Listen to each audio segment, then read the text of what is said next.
안녕하십니까. 4천만의 경제 읽기 표인봉입니다. 요즘은 재테크나 자산 관리에 대한 관심이 날로 높아지고 있는 것 같습니다. 그리고 오늘 이 스튜디오에 함께해 주신 분들도 이 분야에 대해서는 일가견이 있는 분들이라고 합니다. 바로 인터넷 카페 부자 만들기 회원 여러분들 오늘 함께해 주셨습니다. 안녕하세요. 안녕하세요. 네, 반갑습니다. 오늘 저나 우리 회원 여러분들 또 함께 보고 계신 우리 시청자 여러분들께 아주 유용한 경제 읽기 시간이 될 것 같다는 생각이 드는데요. 왜냐하면 오늘 준비한 강연이 바로 평생을 통해서 고민하게 될 생애 재무 관리에 대한 강연을 오늘 준비를 했습니다. 귀가 번쩍 뜨이시나요? 네, 알겠습니다. 그렇습니다. 오늘 우리 가게에서 새는 돈을 꽉 막아주실 분이죠. 바로 재무 컨설턴트 재윤경 선생님 모시겠습니다. 박수로 환영해 주십시오. 네. 어서 오십시오. 안녕하세요. 반갑습니다. 네. 선생님 한번 꼭 좀 이렇게 모시고 싶었는데 네, 오늘 뵙게 돼서 정말 반갑습니다. 저도 말이죠. 이 한 해 한 해 세월이 지날수록 네. 이 생애 재무 관리에 대해서 정말 관심이 많아지는데 네. 사실 매스컴에도 이 재무 관리에 대한 그런 기사들로 넘쳐나고 있지 않습니까? 예, 요즘 관심들이 많으니까요. 아무래도 네. 많이 다루는 것 같습니다. 그렇습니다. 그래서 말이죠. 본 강연에 앞서서 나온 기사들을 중심으로 해서 재무 관리의 중요성 한번 짚어주시면 어떨까 해서 좀 소개 부탁드리겠습니다. 네. 네. 정말 요즘에 그 부자 되기 열풍이 대단한데요. 그 기사를 보시면은 비테크 과감하다 빚잔치 난감해질라 이런 기사가 있습니다. 그러니까 한마디로 부자 되려고 열심히 했는데 그 부자가 되기는커녕 오히려 빚지고 사는 사람들 이야기입니다. 네. 사례를 보시면은 은퇴를 앞둔 그 5년 앞둔 분의 이야기입니다. 이분은 어쨌든 그 맞벌이 생활 한 20여 년 동안 열심히 재테크를 하셔서 꽤 큰 자산을 모았습니다. 한 10억 넘는 자산을 모았는데요. 문제는 이제 최근에 그 부동산 가격도 상승하고 펀드도 상승하고 하니까 열심히 그 부자 된 기분에 빠져 있기는 합니다. 근데 저희가 이제 이분을 상담을 하면서 만나보니까 그 중고차를 한 15년 정도 된 중고차를 교체를 하려고 하는데 이 차량 교체 비용을 위해서 이제 마이너스 통장을 하나 개설을 하시겠다고 하더라고요. 그리고 또 이분 이제 자녀분들이 대학생이신데 이 대학교 학자금을 그 학자금 대출로 활용을 하고 계십니다. 또 새로 받은 그 분양받은 아파트 중도금, 잔금 다 이제 앞으로 중도금 대출을 활용을 하거나 잔금은 전세 자금을 통해서 전세를 드리면서 해결을 하겠다. 이렇게 말씀을 하시더라고요. 결국 한 10억 정도의 자산은 갖고 있는데 이 자산을 그 부동산이나 펀드나 이런 투자 자산으로 묶어두고 생활은 오히려 빚으로 이어가고 있는 분의 사례입니다. 기대가 되는 오늘 시간인데 본격적인 강의 박수로 청해서 듣도록 하겠습니다. 네.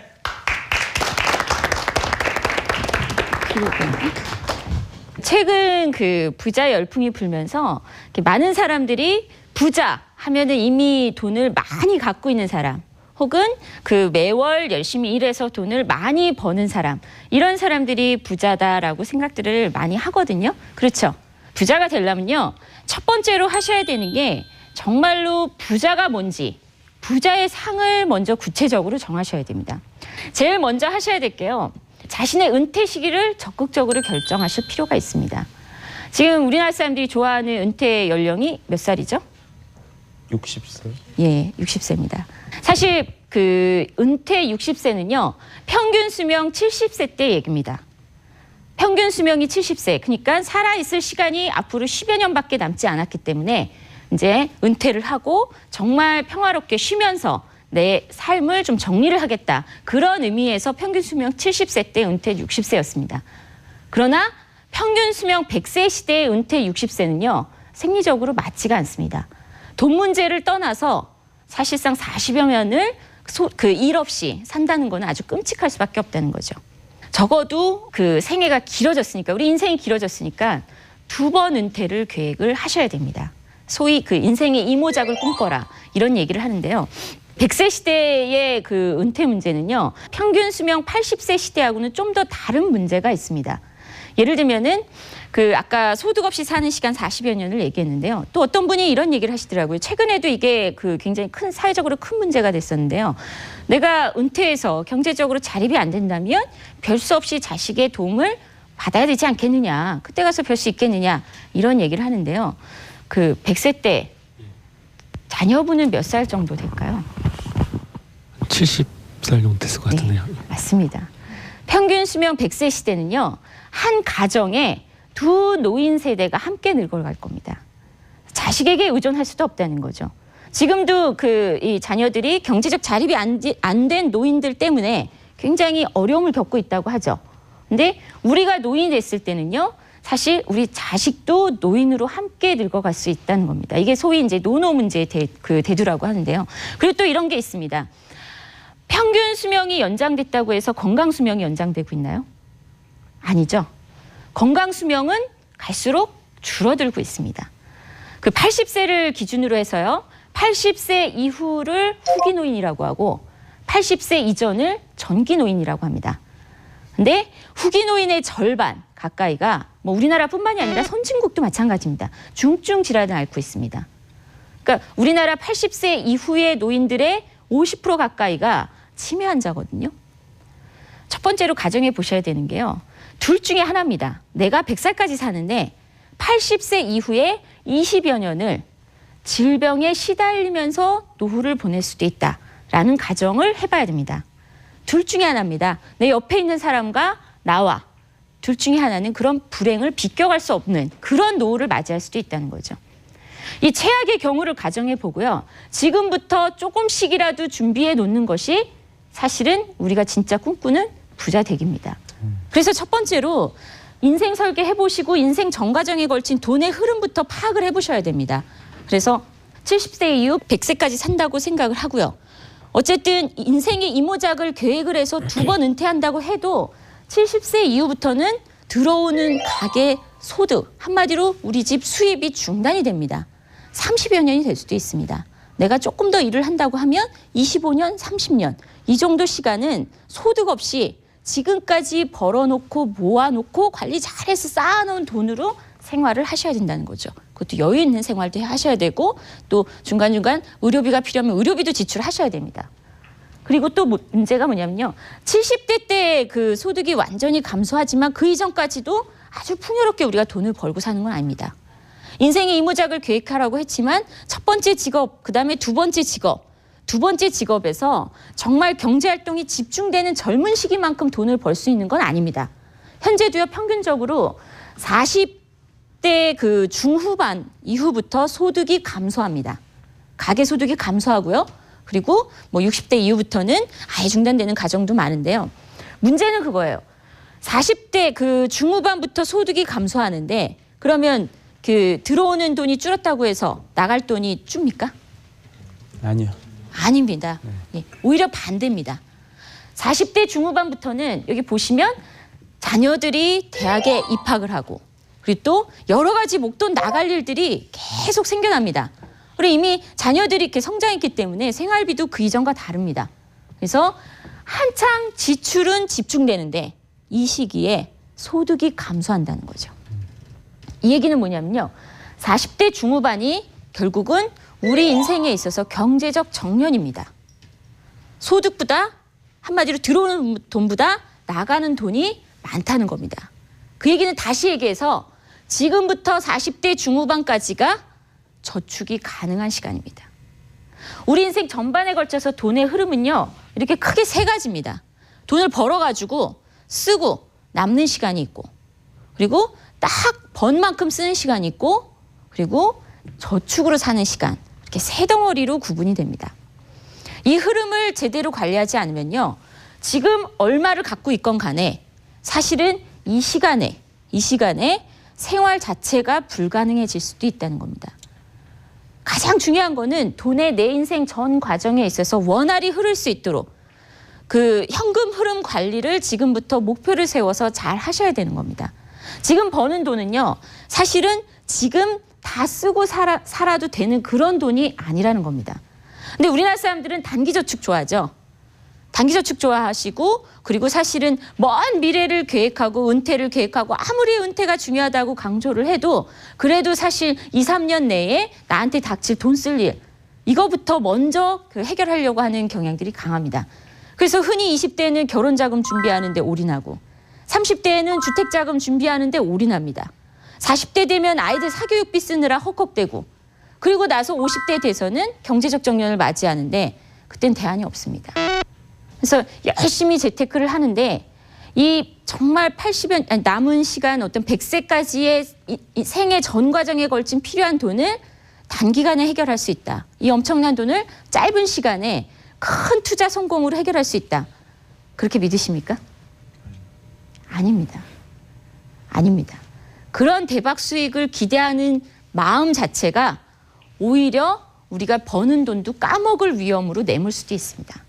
그래서 다시 한번 강조하는데 첫 번째 생애 전 과정을 설계를 해보시고 계획해보시고 그에 맞춰서 지금 버는 돈을 효율적으로 잘 관리하셔야 됩니다. 그리고 나서 지금 이제 현재의 자신의 경제 성적표를 매겨보는 겁니다. 인생 설계를 하셨으면 현재까지 돈을 벌고 살면서 어떻게 저축을 해왔고 어떻게 자산을 형성해왔고 부채는 얼마인지 이런 경제 성적표를 매겨보시는데요. 소위 그 가계 그 대차 대조표를 분석해 보는 겁니다. 그냥 언뜻 듣기엔 되게 어렵잖아요. 그냥 그렇게 어렵게 생각하실 건 없습니다. 그 자산과 부채 이걸 적어보는 겁니다. 근데 과거에는 사실상 뭐 자산, 부채 이렇게 적어봤자 많은 사람들이 이렇게 얘기들 하셨거든요. 적을 게 뭐 있냐, 뻔하지 뭐. 사실 보통 사람 가정에 자산, 부채 현황이라는 게 그렇게 말 그대로 뻔했습니다. 특별한 게 없었거든요. 근데 최근에는 사실상 그 부동산 자산 가격이 굉장히 많이 상승을 하고 또 일반 사람들도 과거처럼 예금과 적금만 하는 것이 아니라 뭐 그 몇 년 전부터 유행하지 않았습니까? 그 저축에서 투자 시대 이렇게 유행하면서 투자 자산을 굉장히 많이 보유하고 있다는 거죠. 그래서 자산의 내용부터 구성 이것들이 굉장히 복잡해졌습니다. 그래서 뭐 부동산의 어떤 평가액부터 시작해서 갖고 있는 그 보통 그 월급 통장도 과거처럼 그냥 은행에서 흔히 볼 수 있는 그런 통장이 아닌 경우도 많고요.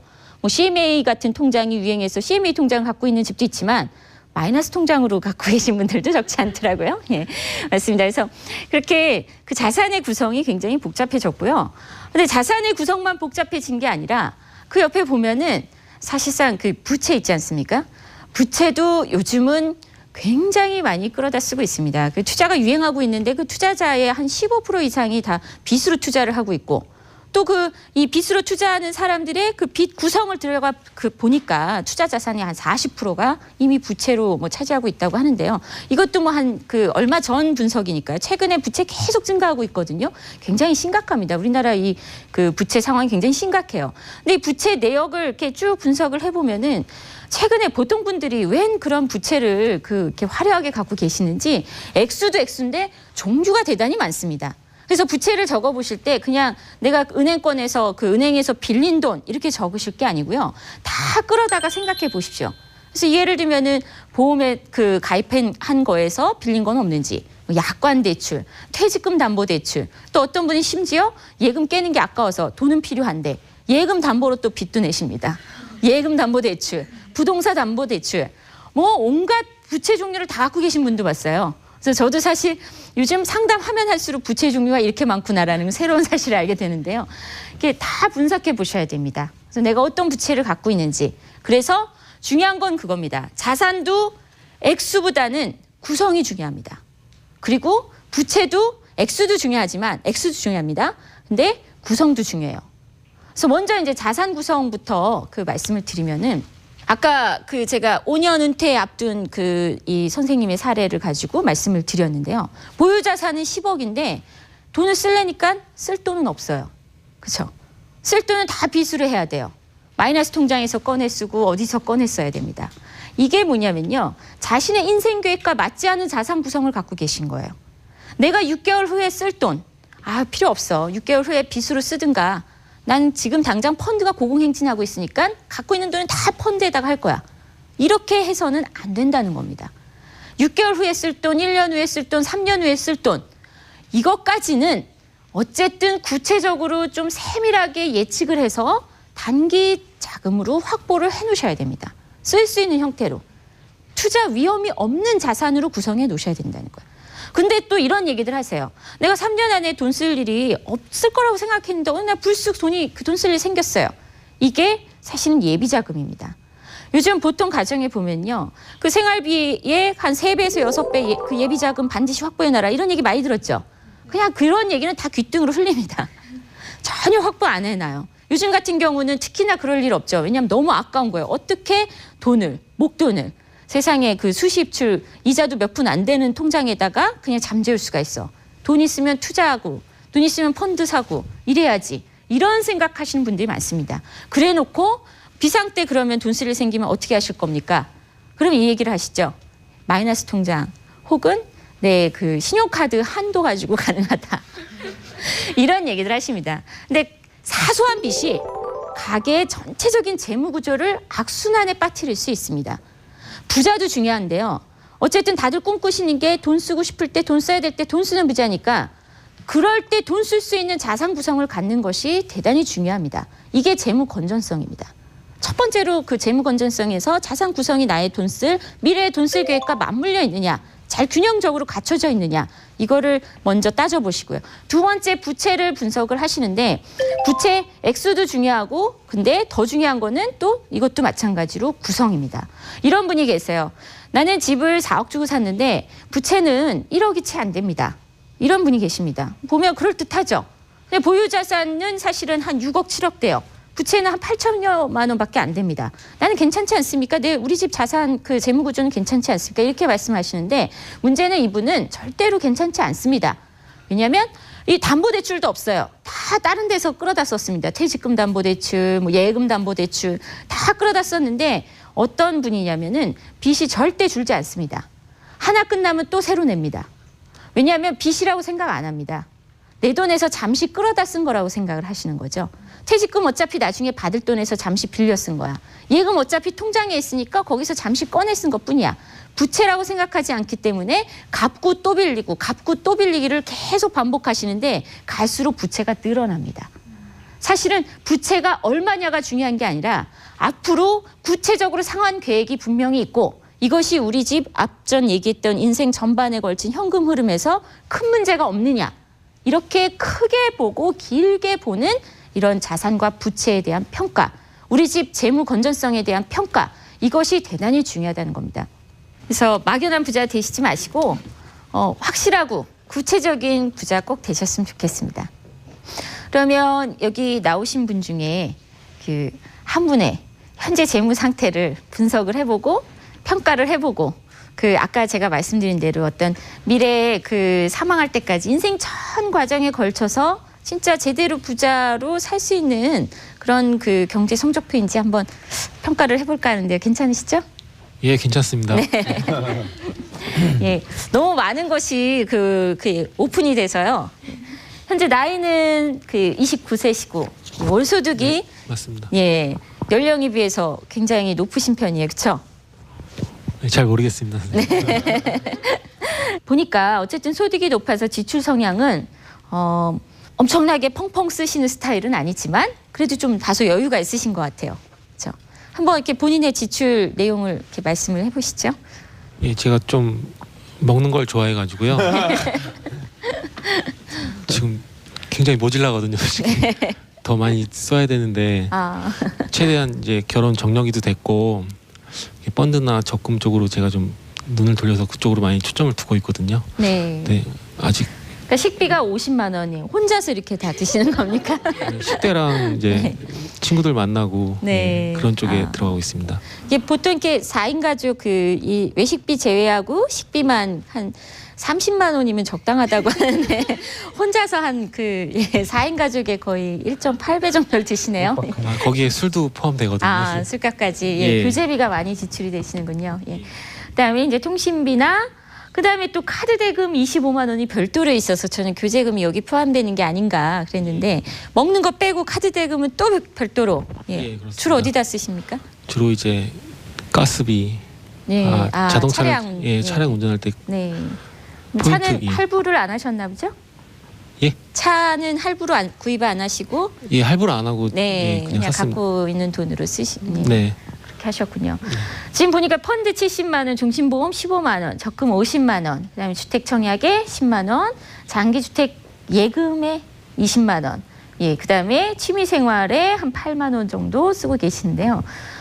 이렇게 그 상품을 금융 상품을 구성하기 전에 이렇게 구성하게 된 가장 큰 이 포인트가 어떤 거였습니까? 본인에게 있어서.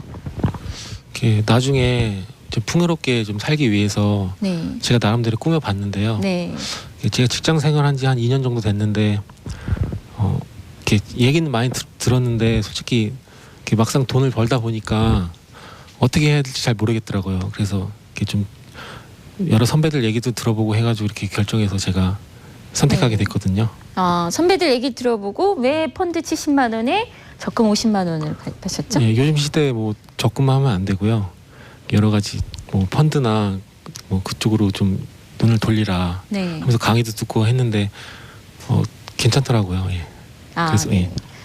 그래서 이게 전반적으로 보면은 겉으로 봤을 때는 큰 문제는 없으십니다. 뭐 지출도 굉장히 큰 편은 아닌데, 근데 아까도 말씀드렸지만 일단 소비성 지출에서는 혼자 쓰는 돈치고는 새는 돈이 분명히 있습니다. 그래서 교재비나 이런 것들도 미리 예산을 세우셔가지고 예산 범위 내에서 지출하시는 것이 좀 필요하실 것 같아요. 그래서 보시면 지금은 굉장히 즐겁게 쓰시는 것 같지만 지나고 나면 험한 돈이 많죠.